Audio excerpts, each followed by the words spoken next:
There's a new card in Magic 21.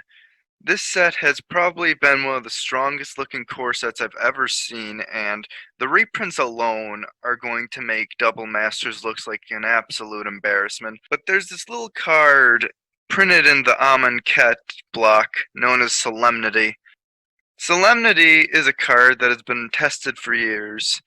It's a 3-mana enchantment. Players can't get counters. Counters can't be put on artifacts, creatures, enchantments, or lands. Obviously, there's a lot of things in the game that interact very favorably with this. This deck has been with Phyrexian Unlife, another 3-mana enchantment that says you don't lose the game for having 0 or less life, but as long as you have 0 or less life, all damage dealt to you is dealt to you as though it had infect.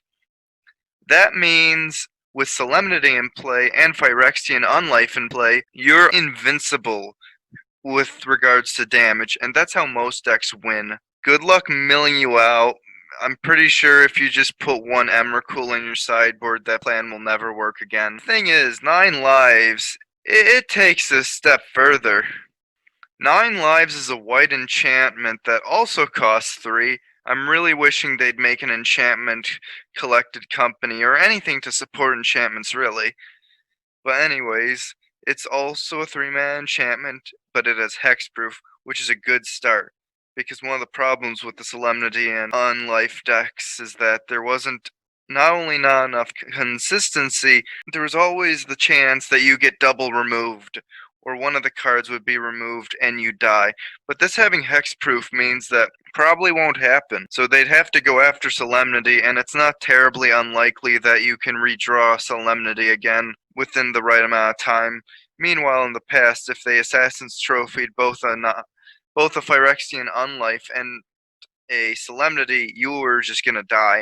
You also have 8 cards you can draw alongside of Solemnity to just become invincible overall.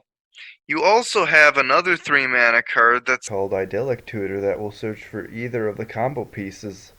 There are 12 non-land cards in this 60-card deck that, when combined, will make you invincible. Now, the thing is, other people approach this combo very differently. Sometimes in the past, people put this in a general enchantment deck where there's a lot of irritating enchantment decks, but this just happens to be the best combo among them.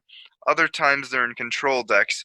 But we're going to go a much more fast-paced, aggressive, and combo-esque approach, and luckily one that doesn't really get shut down by the current sideboard cards in Modern. We love mana. I love mana.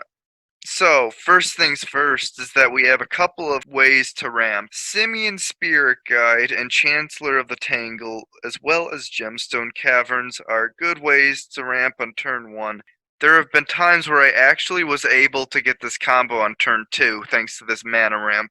But the thing is, with 2 of the mana ramp options, Simian Spirit Guide and Chancellor of the Tangle, is that they're creatures. And if you're invincible, and if you're just playing with your opponent for a billion turns and they can't do anything to you, you're going to grind them out with either a Simian or a Chancellor of the Tangle. But I realized that this was a bit of a problem in terms of, well, they'll probably be using removal on them. Most modern decks have removal main deck. Some of that removal is known as Abrupt Decay.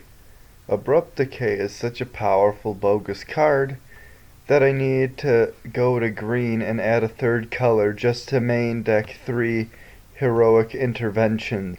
It protects your creatures and enchantments and doesn't even counter Abrupt Decay or the other removal spells, but mostly Abrupt Decay. Abrupt Decays that's the demon.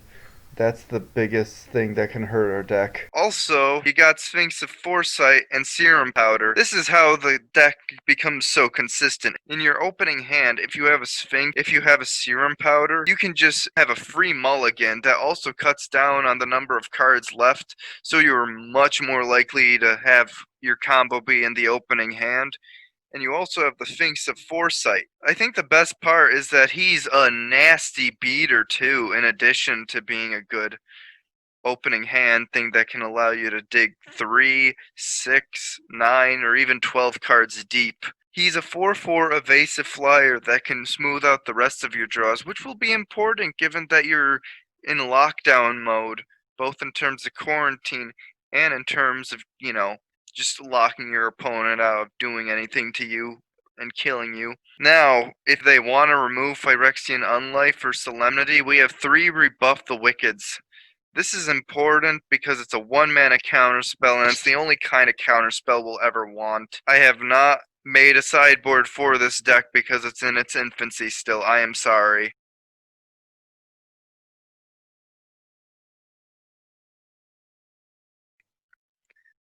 But I hope you enjoyed this deck tech. It was very fast and efficient because it's a very efficient deck. Ironically, it's efficient despite, taking forever to win. It's just got a good combination of consistency, resiliency, and speed, which is what you want in a combo deck. I think this thing has potential to fucking destroy the modern metagame if someone who's more well tuned with decks, kills people with this than me. It's about $470, which is kind of bad in terms of normal people budgets, but I'm sure the average modern player will love how underpriced a half of a car is.